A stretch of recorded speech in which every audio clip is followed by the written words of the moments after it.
Hello guys, welcome back to the channel. In today's video, I'm going to show you how you can catch the black tide shrimp in Fish It game on Roblox latest update. Okay, let's get into it guys. This is a legendary fish from the Pirate Cove.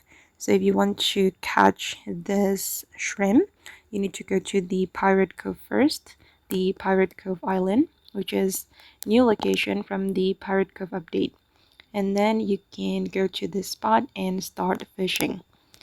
This is the spot where I got this black tide shrimp. And wait, let me show you the index. You can catch this shrimp 1 in 5k. And to catch this shrimp, I would like to recommend you to use the astral rod or the aris rod, or if you have already completed the deep sea quest, you can use the ghost fin rod. Okay, and yeah, you just need to do fish here and catch this shrimp. Okay guys, and that's all about the black tide shrimp in Fish It game on Roblox latest update. I hope this video will be useful for you. Thank you so much for watching, and bye.